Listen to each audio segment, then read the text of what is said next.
Boa noite aos irmãos que estão aqui na igreja. Eu queria cumprimentar a família que eu acabei de falar. Desculpa, eu não sei o nome de vocês, mas já quero dizer aqui, ao vivo e pela live, que vocês são bem-vindos aqui na igreja de Osasco, tá?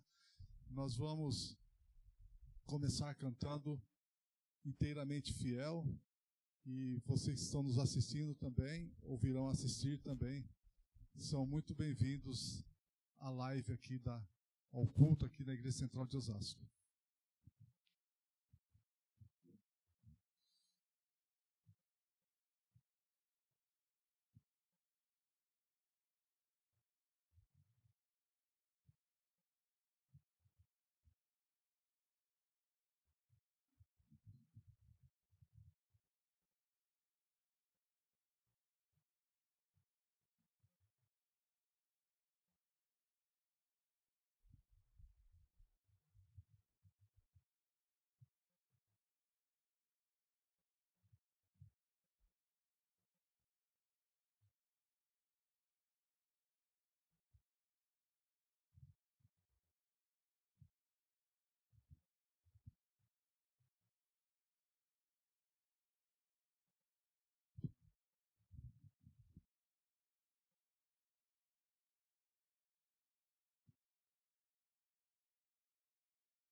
Nós queremos convidar vocês para ficarem em pé para a gente cantar essa música. E você que está em casa também, se você nos acompanhe também. Não vou mais pensar no que passou ou deu errado. Aquilo que Deus começou irá crescer, pois tem o seu cuidado. Quem tanto me amou merece de mim a entrega do meu melhor. Sou inteiramente de Cristo Jesus. Fui feito para viver como filho do Rei. Sou eternamente ligado a Jesus. Para sempre serei inteiramente fiel. Eu quero ser.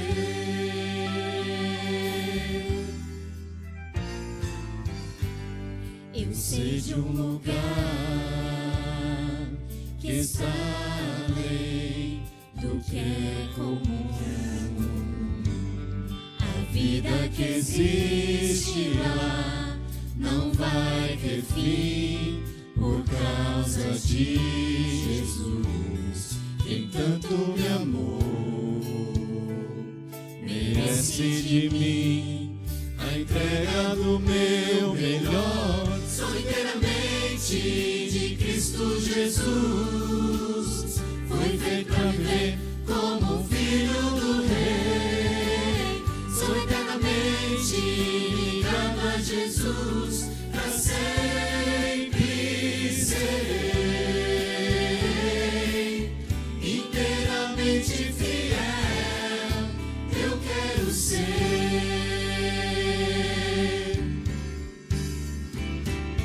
Sou inteiramente de Cristo Jesus. Fui feito para viver como filho do Rei. Sou eternamente ligado a Jesus. Para sempre serei inteiramente fiel. Inteiramente fiel. Inteiramente fiel. Eu quero ser.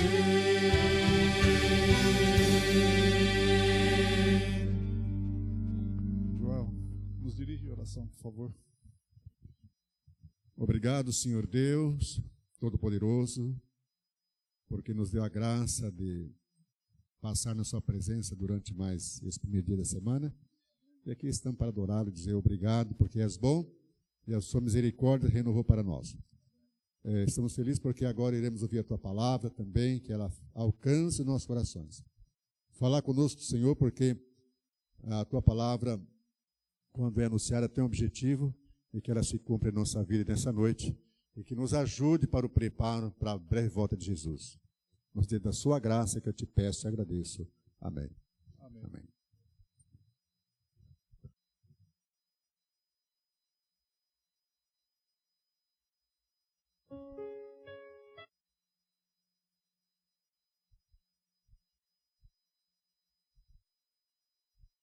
Não adianta ficar esperando o tempo passar.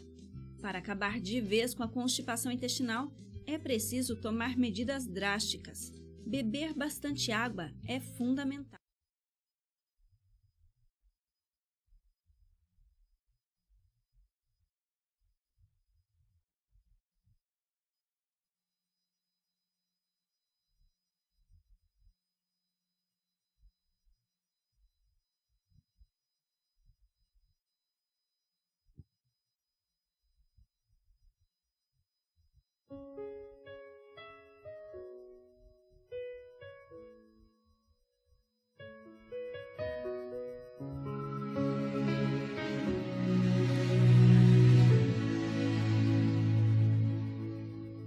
Imagine quanta dor Jesus passou. Imagine o seu rosto e seu olhar. Veja os cravos em suas mãos e em seus pés.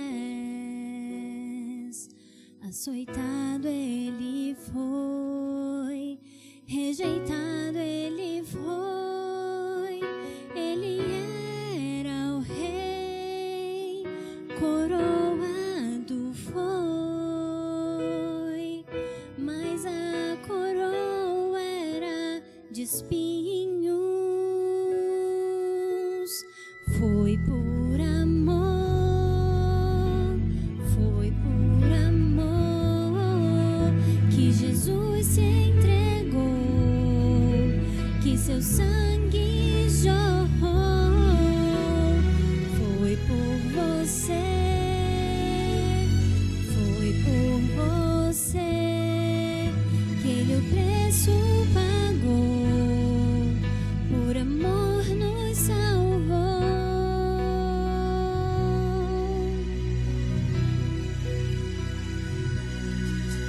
Eu não sou merecedor deste favor. Sou tão pobre, miserável, pecador.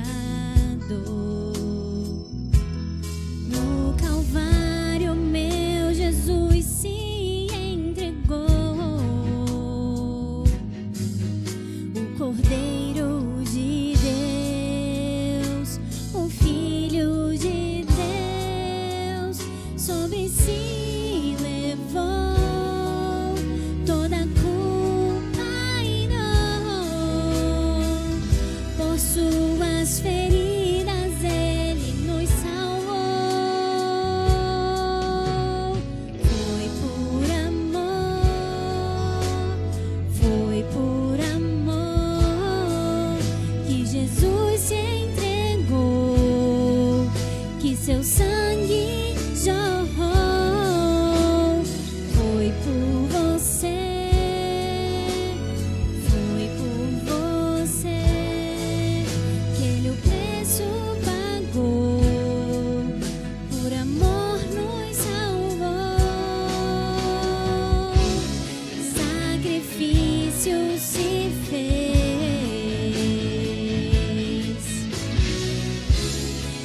aceitou morrer em nosso lugar. Foi por amor, foi por amor, foi por você.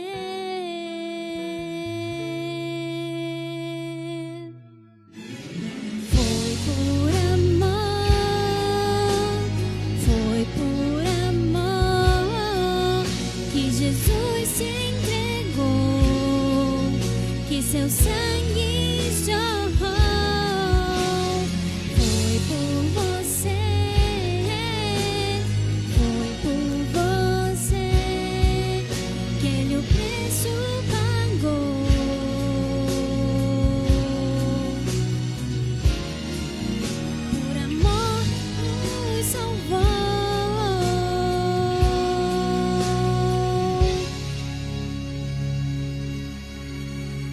não sou merecedor deste favor. Mesmo assim, Jesus me aceita com amor. Amém.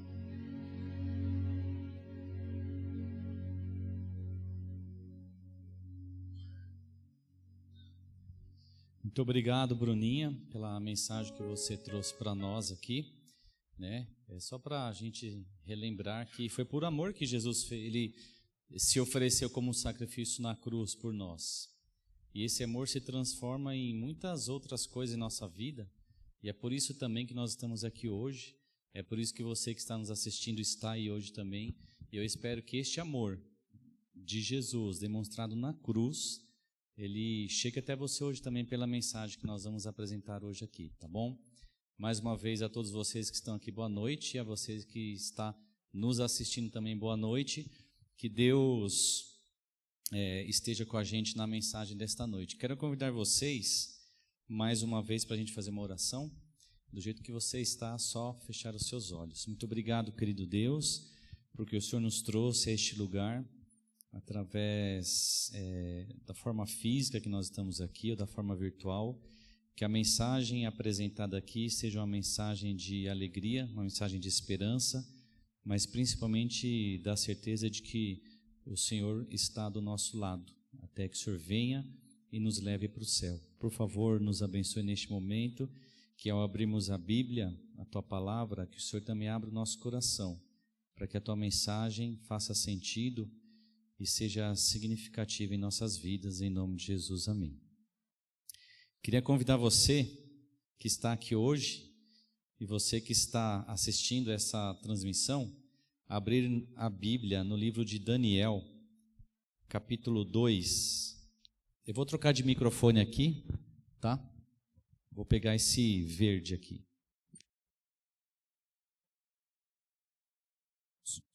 Isso aí. Acho que ficou melhor aqui. Daniel capítulo 2, a partir do verso 46. Daniel capítulo 2, a partir do verso 46. Se você viu o título da mensagem de hoje, você já deve estar imaginando de quem que eu vou falar, né? O tema da mensagem de hoje é a prova de fogo. E, obviamente, nós vamos falar daqueles 3 amigos de Daniel. Mas eu quero contextualizar com você um pouquinho sobre esta mensagem. Então, Daniel capítulo 2, verso 46 e 47 diz assim: Então o rei Nabucodonosor se inclinou e se prostrou o rosto em terra perante Daniel e ordenou que lhe fizessem oferta de manjares e suaves perfumes. Disse o rei a Daniel: Certamente o vosso Deus é o Deus dos deuses, e o Senhor dos reis, e o revelador de mistérios, pois pudeste revelar este mistério. Agora, pula para o capítulo 3, verso 1, e diz assim na minha Bíblia: O rei Nabucodonosor fez uma imagem de ouro que tinha 60 côvados de altura e largura. Levantou-a no campo de Dura, na província da Babilônia. Então, qual é o contexto desses textos que eu li aqui? O capítulo 2, vocês devem se lembrar, que foi a revelação de que Deus deu para Daniel do sonho que Nabucodonosor teve. Lembram do sonho da estátua? Como é que era a estátua? Era uma estátua gigantesca que Nabucodonosor sonhou, né?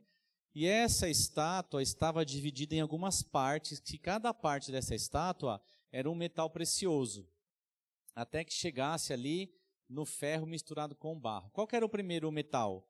O mais importante, que era a cabeça, era o ouro. E de acordo com a revelação deste sonho, Daniel disse para Nabucodonosor que a cabeça de ouro representava quem? A própria Babilônia de Nabucodonosor. E aí depois Daniel, revelou que os peitos e os braços representavam um outro poder, um outro império. Depois vinha o ventre e as coxas, um outro império, a parte final da perna, mais um outro império, e depois ia acabar ali com uma pedra sendo lançada nos pés dessa estátua, e que este outro último império, este último poder representava quem? Jesus Cristo, que era o reino dele, quando ele viesse aqui a este mundo, né? E depois deste reino, depois do reino de Jesus, nenhum outro reino se levantaria aqui. E aí a gente tem esse final do capítulo 2, Nabucodonosor entusiasmado, estupefado, bastante alegre, bastante feliz, e a gente vê ele se ajoelhando, se prostrando e adorando quem? A Jesus, a Deus. E ele deu um decreto também, né? Ele falou assim, olha, eu quero que todo mundo saiba que o Deus de Daniel é o Deus dos deuses.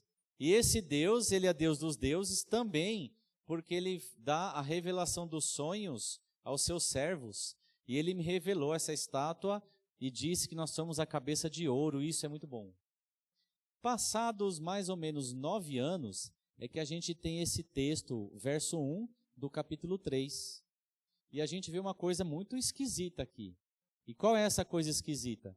Que Nabucodonosor, ele mandou construir uma grande estátua do quê? De ouro. Mas era só um pedaço da estátua? Era inteirinha de ouro.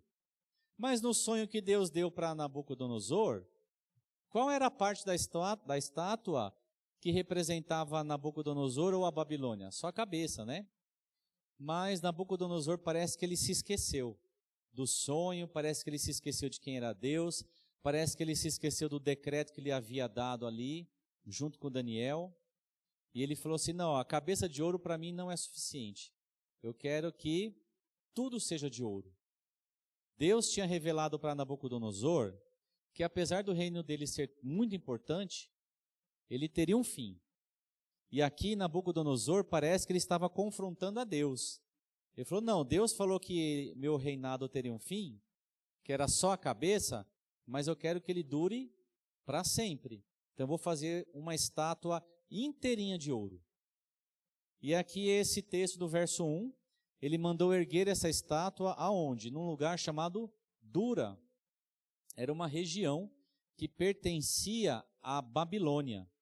E a Babilônia nós sabemos que era a capital do Império Babilônico, que foi um dos impérios, né, se não for o mais poderoso, não foi o maior, mas foi o império mais poderoso que teve aqui neste mundo.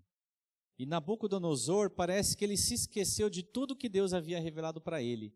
E não contente com isso, ele falou assim, não, na verdade eu quero que o meu reinado, o meu poder, o meu império dure para sempre. Eu não quero apenas a cabeça de ouro, eu quero uma estátua inteirinha de ouro. Lá no final do capítulo 2, a gente vê ele dando uma ordem para que as pessoas adorassem o verdadeiro Deus. E a gente vai ver aqui uma outra ordem de Nabucodonosor, mas pedindo para que as pessoas façam exatamente o contrário. Vamos ver aqui. Para que uma estátua de ouro?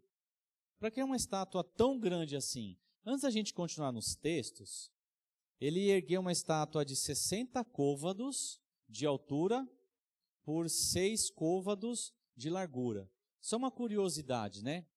O Império Babilônico foi um dos que criou o sistema sexagenal. O nosso sistema matemático ou de numeração aqui, para o mundo ocidental, é o sistema decimal. Mas o Império Babilônico, ele criou o sistema sexagenal. Tudo é múltiplo de 6. Por que 60 côvados de altura e 6 côvados de largura?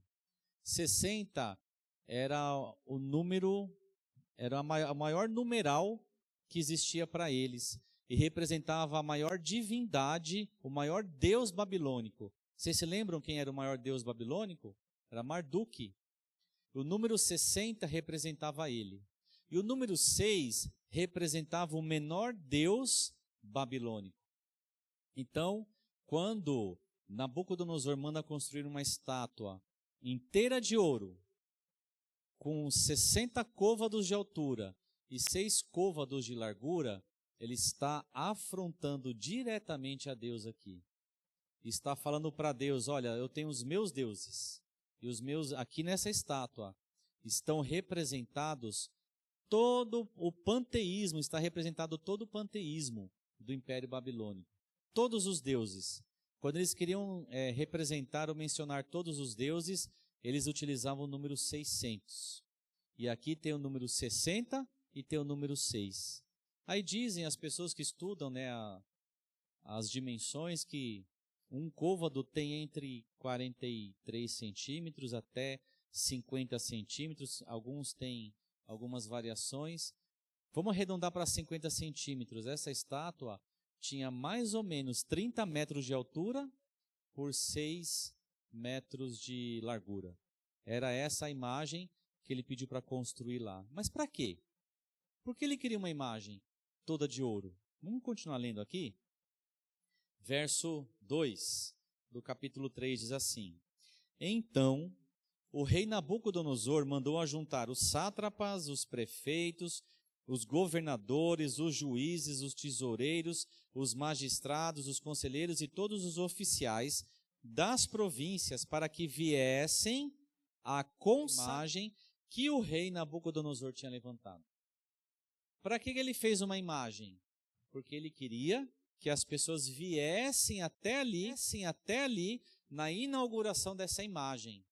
Então ele chamou toda a sociedade daquela época e toda a classe política da Babilônia. Além da classe política, ele também chamou todos os religiosos que existiam ali.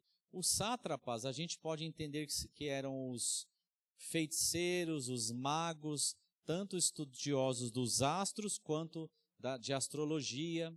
Então estava nesse bolo dos sátrapas toda a classe religiosa, além dos governantes, prefeitos e toda a classe política daquela época. Então Nabucodonosor juntou igreja, juntou Estado, para fazer uma inauguração de uma imagem. Mas para quê? Aí a gente continua aqui. O verso 4. Então se juntaram todos os religiosos e dos políticos, no final do verso 3, na verdade, né? Para a consagração da imagem que o rei Nabucodonosor tinha levantado, e estavam em pé diante da imagem que Nabucodonosor tinha levantado. E aí o verso 4. Nisto o arauto apregoava em alta voz: Ordena-se a vós outros, ó povos, nações e homens de todas as línguas. No momento em que ouvirdes o som da trombeta, do pífaro, da harpa, da cítara, do saltério, da gaita de foles e de toda sorte de música, vos prostrareis e adorareis a imagem de ouro que o rei Nabucodonosor levantou. Para que ele mandou construir uma imagem, então? Qual que era o objetivo? Adoração. Era isso que ele queria. Uma afronta direta a Deus. Deus havia mostrado para Nabucodonosor que o império dele teria um fim. E que se ele tivesse reconhecido Deus na vida dele, como ele reconheceu uma vez, o império dele seria um império diferente do que foi, né? Pelo menos por um tempo. Mas aqui neste momento ele está dizendo para as pessoas ali, olha, esqueçam Deus de Daniel e seus amigos. Agora vocês vão me adorar. E eu criei uma imagem aqui que representa os meus deuses. Então vocês vão adorar esta imagem e vocês vão me adorar também. O objetivo desta imagem era a adoração. E existe um paralelo na Bíblia também do capítulo 3 de Daniel com o capítulo 13 de Apocalipse. Então vamos lá rapidinho, deixa marcado na sua Bíblia aí, o capítulo 3 de Daniel. Vamos ali na Bíblia, em Apocalipse, capítulo 13, só para a gente ver esse paralelo que tem, e aí você vai começar a entender o porquê de toda essa história, porque nada que está na Bíblia está ali à toa, né? No capítulo 13, a partir do verso 11, acho que você já conseguiu achar aí na sua Bíblia, a partir do verso 11 a gente lê assim, capítulo 13 de Apocalipse. Vi ainda outra besta emergir da terra, possuía 2 chifres parecendo cordeiro, mas falava como dragão. Exerce toda a autoridade da primeira besta na sua presença. Faz com que a terra e os seus habitantes adorem a primeira besta, cuja ferida mortal fora curada.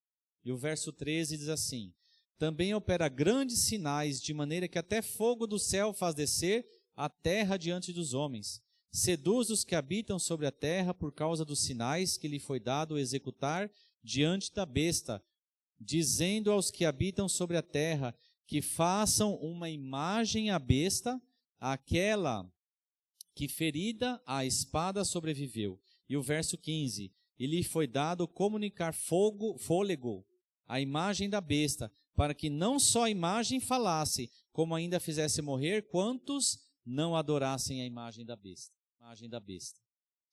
Ali na imagem que Nabucodonosor construiu, ele tinha ali um poder soberano, ele tinha uma imagem falsa, ele tinha ali uma adoração imposta, ou seja, obrigatória, e ele tinha outras coisas ali também, ele tinha a união ali do Estado com a religião, e aqui no capítulo 13 a gente vê essas mesmas figuras, uma adoração a um poder soberano, mas uma adoração obrigatória ou imposta.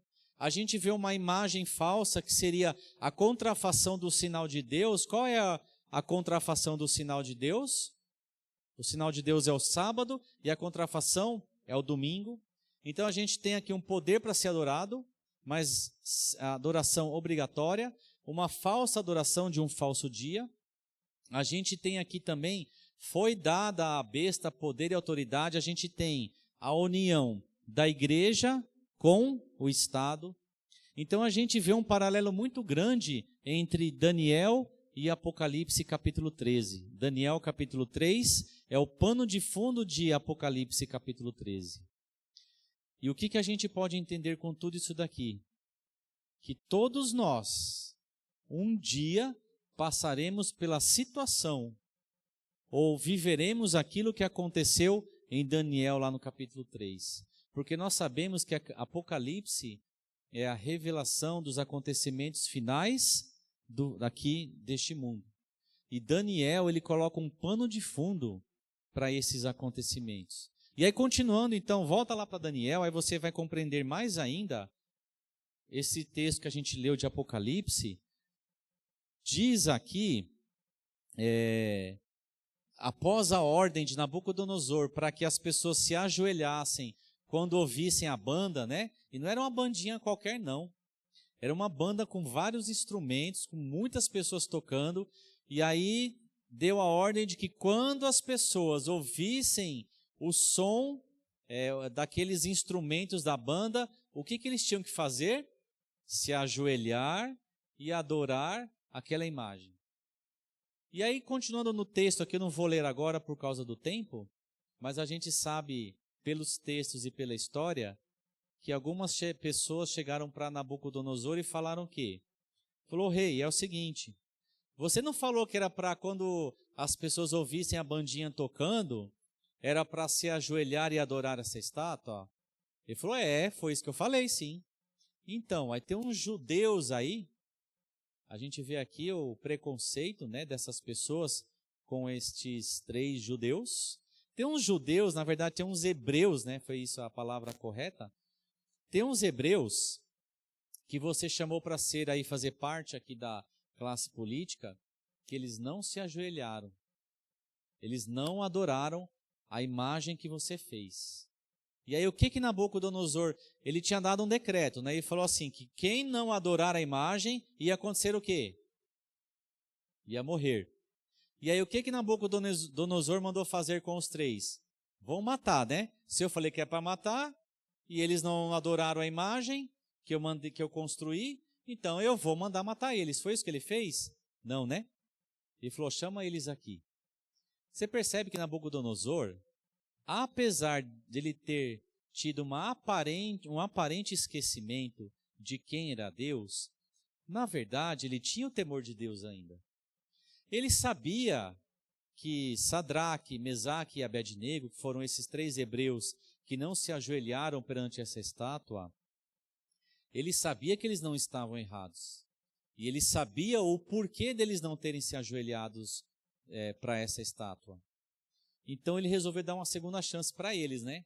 Falou assim, olha, chama eles aqui. E aí chamaram eles. E ele perguntou para eles, é verdade que me contaram que vocês não se ajoelharam para essa estátua? E aí o que eles falaram? É verdade. E aí Nabucodonosor resolveu dar mais uma chance para eles. Vocês percebem que Nabucodonosor, ele havia dito que quem não se ajoelhasse ia morrer imediatamente. Mas não foi isso que ele fez com esses 3 aí. Ele deu mais uma chance. E ele falou assim, olha, a banda vai tocar de novo. E mais uma vez vocês vão ter a oportunidade de adorarem essa imagem, que representa os meus deuses, mas que me representa também. E se vocês não se ajoelharem, se vocês não adorarem esta imagem, vocês vão ser lançados numa fornalha ardente. E eu quero que vocês, então, se ajoelhem. E aí a bandinha começou a tocar. E o que esses 3 fizeram? Eles não se ajoelharam. Eles não obedeceram ao decreto do rei.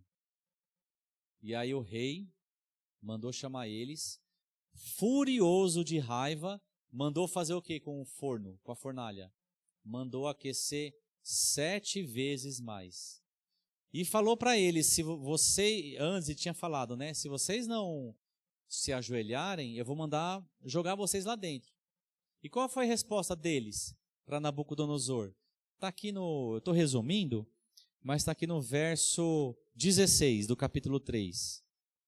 Antes de jogarem eles na fornalha, ele falou assim, ó rei, ó Nabucodonosor, quanto a isto, nem necessitamos te responder.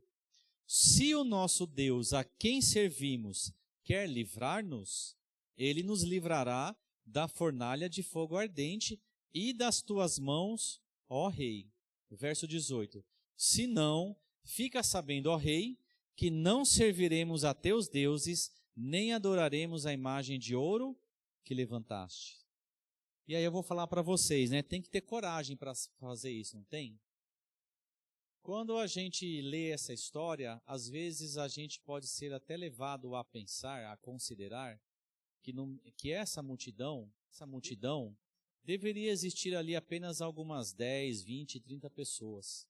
Somente 3 delas é que não se ajoelharam para adorar esta imagem.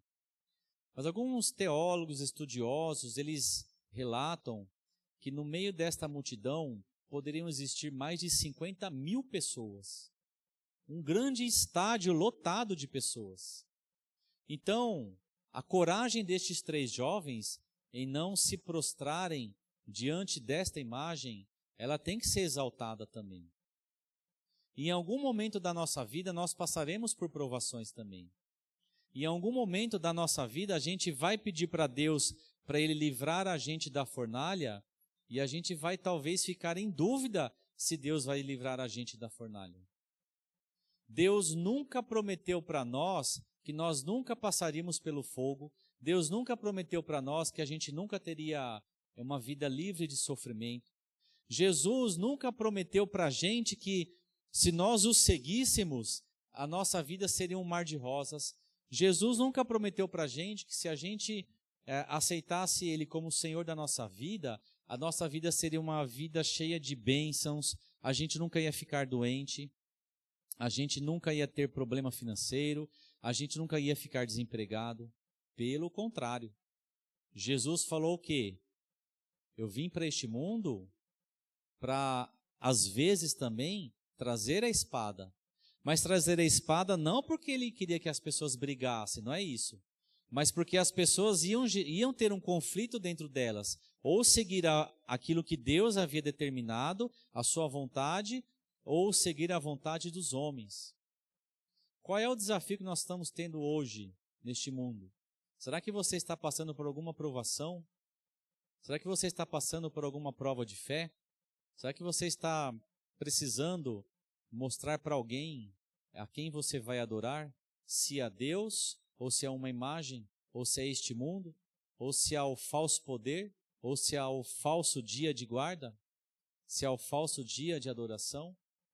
Estes jovens, eles não tiveram medo, ou melhor, eu acho que eles tiveram medo, mas eles tiveram coragem também, porque medo não é ausência de coragem e coragem não é ausência de medo também, né? Mas eles não permitiram que o medo os paralisasse. E mesmo com medo, a fé deles foi tão grande que eles tiveram a coragem de falar para o rei que se Deus quisesse livrar eles do fogo, Deus os livraria. Mas se Deus não quisesse, se essa não fosse a vontade de Deus, eles não iriam adorar aquela imagem e eles seriam jogados no fogo. E a gente sabe o que aconteceu, né? Nabucodonosor ficou tão irado, mas tão irado, e tem até o texto que fala que o seu semblante mudou. Eu acredito que deve ter ficado vermelho de raiva, de tanta raiva daqueles 3 jovens. E ele pediu para que aqueles 3 jovens fossem o quê? Lançados naquela fornalha que havia sido aquecida 7 vezes mais. Mas aí, de repente, alguma coisa aconteceu, e eu posso dizer que algo terrível aconteceu. O que aconteceu ali? A gente sabe pelos textos, né? Parece que Nabucodonosor estava tendo ali um problema de visão. Eu não sei se ele estava precisando de óculos, mas ele chamou algumas pessoas ali e falou assim, peraí, venham aqui. Os soldados ele não chamou porque os soldados morreram, tamanho era o calor daquela fornalha. Ele falou, pessoal, vem aqui. Quantos que a gente jogou ali dentro daquela fornalha? E aí o que eles responderam para Nabucodonosor? Jogamos 3. E aí o que ele falou? Por que eu estou vendo 4 ali dentro então? E ele foi além. Eu não estou vendo apenas 4 pessoas, nós jogamos 3. Eu não estou vendo um a mais, mas esse que eu estou vendo ali, quem que era? É um semelhante ao Filho do Homem. Naquele momento, Nabucodonosor reconheceu que quem estava ali dentro daquela fornalha com aqueles 3 jovens era quem? O próprio Jesus Cristo. E aí eu pergunto para vocês, né, e para você que está aí em casa ou em algum outro lugar nos assistindo também. Vocês acham que a fé e a fidelidade de Sadraque, Mesaque e Abednego foi criada naquele momento, daquele desafio, quando eles estiveram diante de Nabucodonosor? Aí a gente tem que lembrar lá da fidelidade de Daniel também. Quando eles chegaram na Babilônia, eles eram jovens ainda. Quando eles chegaram na Babilônia, quando eles foram oferecidos para eles todo tipo de alimento e todo tipo de bebida. Tem uma frase do texto do capítulo 1 que é muito marcante. Daniel resolveu firmemente no seu coração não se contaminar com as coisas do rei. Daniel já havia resolvido que, apesar de ele estar longe da sua terra, longe da sua fé, longe da sua casa, longe dos seus pais, mas ele não estaria longe de Deus. E mesmo ele estando numa terra estranha, com outros deuses, ele não se contaminaria com aquelas coisas. Daniel, quando chegou na Babilônia, ele já tinha o seu coração convertido para Deus. E eu tenho certeza que esses amigos dele também, porque senão a história deles não estaria aqui. Quando Jesus pede para nós sermos fiéis no pouco, para assim nós sermos fiéis no muito, é porque ele sabe que as provações, mesmo quando são pequenas, elas servem para nos preparar para uma provação maior.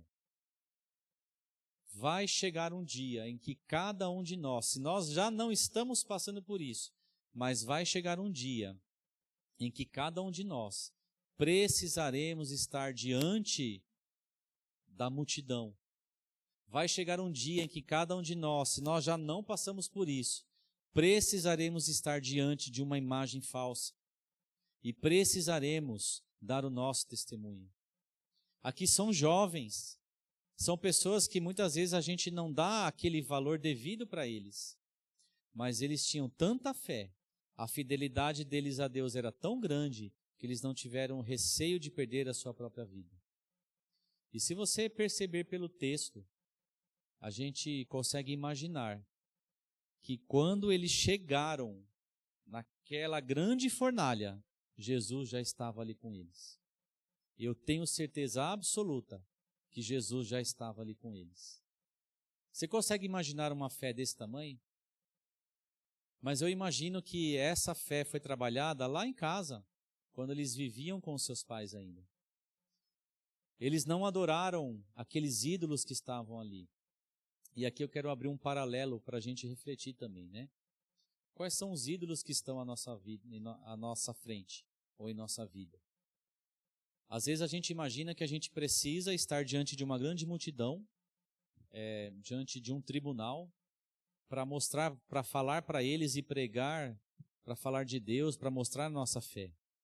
Mas e quando a gente não é levado a um grande tribunal, a uma grande multidão, para falar sobre a nossa fé? E quando a gente tem os nossos próprios ídolos na nossa casa também? Será que nós temos algum ídolo lá em casa? E eu posso citar alguns exemplos aqui. O dinheiro. Tem muitas pessoas, né?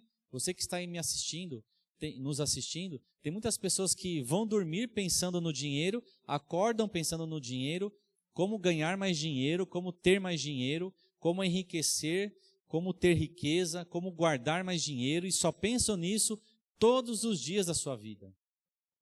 Será que talvez o dinheiro não está sendo um ídolo na sua vida também? E você não está diante de um monte de gente para provar a sua fé, mas às vezes nós estamos colocando ídolos dentro da nossa vida e que ninguém está sabendo. Será que a moda, né? A gente, às vezes, quando pensa em moda, a gente só pensa em roupa.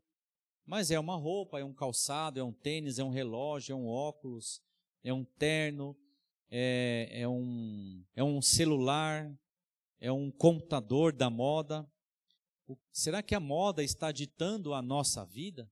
Será que a moda presente no mundo de hoje, nos dias de hoje, não está sendo aquilo que eu dou mais valor do que eu dou valor para as coisas de Deus? E o alimento, né? Será que eu não estou dando mais valor para todo o alimento que não é aquele alimento que Deus disse que a gente deveria comer para a nossa própria saúde? E os vícios, a bebida, o tabagismo, a pornografia e tantos outros vícios também. Porque eu estou falando isso porque às vezes a gente imagina que a nossa fé vai ser provada somente quando eu estiver diante de alguém. Mas eu posso estar construindo ídolos na minha vida, sozinho, lá na minha casa, lá no meu lar, quando eu estou num quarto com a luz apagada, sozinho, só eu e Deus. Como é que está a nossa vida? Será que estamos construindo ídolos ali também? O que deve estar sendo o ídolo na minha vida? E a nossa fé, ela precisa ser provada aqui também. E ela é provada quando eu começo a me esforçar para deixar estes ídolos, essas coisas que me separam de Deus também. Eu queria que você abrisse a Bíblia no livro de Isaías, capítulo 43. Deixa marcado aí o capítulo 3 de Daniel. Volta dois livros. Isaías capítulo 43, para a gente finalizar.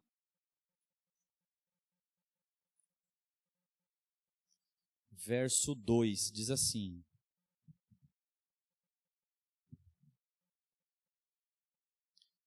eu vou ler a partir do verso 1. Mas agora, assim diz o Senhor que te criou, ó Jacó, e que te formou, ó Israel. Não temas, porque eu te remi e chamei-te pelo teu nome, tu és meu. E o verso 2: quando passares pelas águas, eu serei contigo. Quando pelos rios, eles não te submergirão. E quando passares pelo fogo, não te queimarás, e nem a chama arderá em ti. Qual foi a recompensa para esses 3 jovens? Eles foram salvos da fornalha, não morreram. E no último verso do capítulo 3, no verso 30, diz ali que Nabucodonosor reconheceu quem era Deus, reconheceu que o próprio Filho de Deus esteve ali com eles, e ele colocou aqueles 3 jovens como governantes e governadores de outras províncias da Babilônia. Qual foi a recompensa deles? A salvação. Talvez a gente esteja pedindo para Deus nos livrar do fogo que estamos passando hoje. Talvez estamos passando por uma doença incurável. Talvez exista alguém aqui que está passando por algum problema familiar com os filhos, com o seu cônjuge. Talvez tenha alguém aqui na igreja ou esteja assistindo alguém que perdeu o seu emprego. perdeu algum ente querido, perdeu o seu filho, perdeu o seu pai, ou perdeu a sua mãe. Eu não sei qual é o fogo que você tem que atravessar. Deus nunca prometeu para nós que Ele sempre nos livraria do fogo. Mas Ele sempre prometeu que se nós precisarmos passar pelo fogo, Ele vai passar com a gente. Esta é a mensagem deste capítulo. Daniel, capítulo 3 de Daniel, ele serve de pano de fundo de algo que viria muito tempo depois. E esse muito tempo depois são os dias de hoje. Apocalipse 13, Apocalipse 14, conta a história dos dias que nós estamos vivendo hoje. Dos últimos minutos do mundo, da história do mundo. E Deus quer falar para você que apesar de você estar pedindo para Ele, Senhor, por favor, cura esta doença, me dá este emprego, me dá esta casa, me dá isso, me dá aquilo, pode ser, eu não sei, mas pode ser que Deus não vai atender esse seu pedido. Pode ser, mas a sua recompensa não está aqui neste mundo. A recompensa para aqueles 3 jovens foi a salvação, não deste mundo. Deus os salvou da fornalha, mas não salvou eles de entrarem naquela fornalha. Deus retirou eles do fogo ardente. Mas antes que eles entrassem no fogo ardente, quem é que estava lá? O próprio Jesus. Talvez Jesus ele queira que você passe por este fogo, mas não porque Ele se alegra no seu sofrimento. Pelo contrário. Qual é o menor texto que nós temos na Bíblia? Se não for o menor, é um dos menores, né? João capítulo 11, verso 35 diz o quê? Jesus chorou. Jesus ele fica triste quando você está triste. Jesus chora quando você chora. Jesus não se alegra com o seu sofrimento. Jesus sente a sua dor. Jesus sente o seu sofrimento. Mas algumas vezes ele precisa ensinar você, para você ser forte, que nós precisamos passar pelo fogo. Mas a gente não vai passar sozinho. Porque a promessa dele é que se passarmos pelo fogo, Ele vai estar com a gente. Aqueles 3 amigos de Daniel, eles entraram naquela fornalha e a fé deles foi provada. Mas naquele fogo, Jesus estava lá antes dele. Jesus chora com a gente, mas Jesus se alegra com a gente também. E Ele deseja que a gente aprenda com esta lição destes 3 jovens, do capítulo 3 de Daniel, que tem muito a nos ensinar nos dias de hoje. Porque nós teremos dias difíceis, mais difíceis do que nós temos hoje. A nossa fé vai ser mais provada ainda. Talvez algum de nós que está aqui na igreja hoje, ou alguém que está assistindo a gente, talvez vai precisar estar diante de um grande tribunal, de uma grande plateia, para defender a sua fé. E tenha certeza de que Jesus estará com você.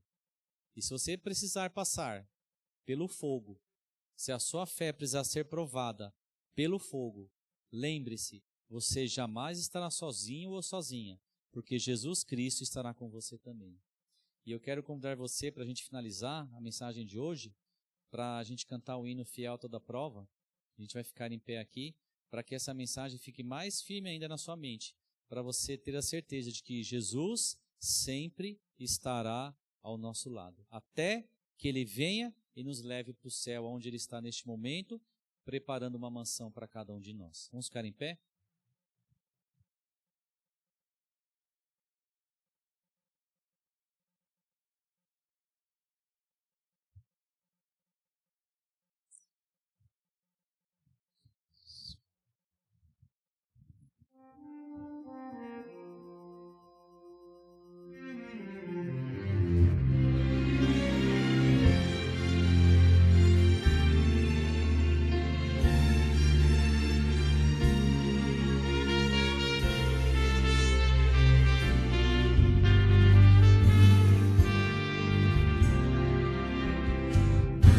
Pra pensar nos desafios deste meu viver, paro pra ouvir o que a voz de Deus quer me dizer.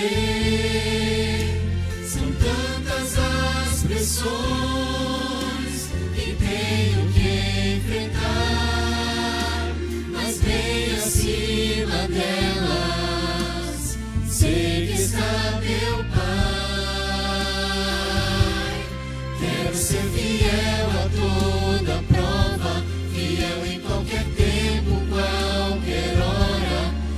Quero ser fiel no que é pouco, para ser fiel no que é muito.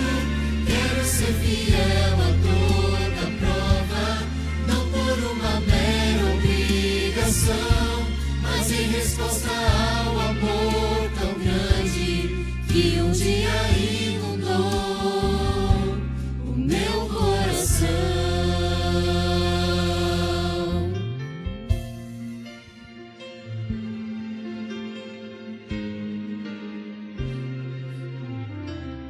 Posso triunfar, conheço alguém que já venceu por mim. Posso me apegar à forte mão de um Deus tão grande assim.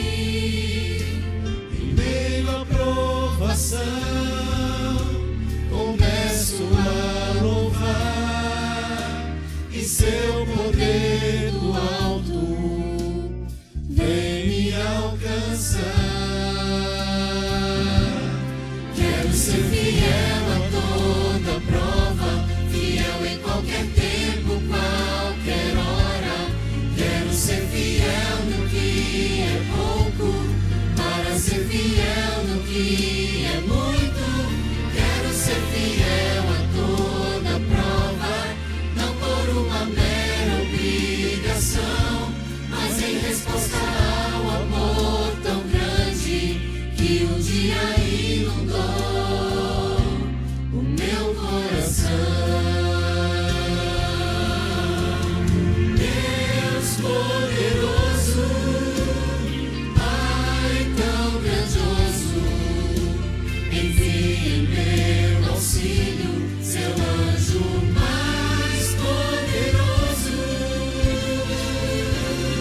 Quero ser fiel a toda prova, não por uma mera obrigação, mas em resposta ao amor tão grande, ao amor tão grande, ao amor tão grande que um dia inundou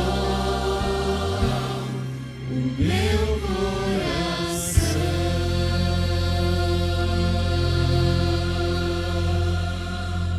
Amém. Vamos orar? Nós somos gratos a Ti, Senhor, pelo exemplo desses 3 jovens amigos de Daniel, que não tiveram medo, que enfrentaram Nabucodonosor, enfrentaram o fogo, para demonstrar, Senhor, a fidelidade deles ao Senhor. Por favor, Senhor, ajuda-nos a termos esta fé, a sermos fiéis a Ti, a termos a certeza de que, apesar do fogo que nos aflige, que nós não estamos sozinhos, que o Senhor está ao nosso lado. Nos dá essa certeza, nos dá esta fé, para que possamos vencer as nossas batalhas aqui neste mundo, porque a nossa vitória não está aqui, mas a nossa vitória está no céu, onde o Senhor está neste momento. Por favor, Senhor, nos dá a certeza de uma semana abençoada, numa semana onde nós estaremos ao Teu lado. Perdoe os nossos pecados, esteja com cada um de nós, é isso que nós te pedimos e te agradecemos. Em nome de Jesus, amém.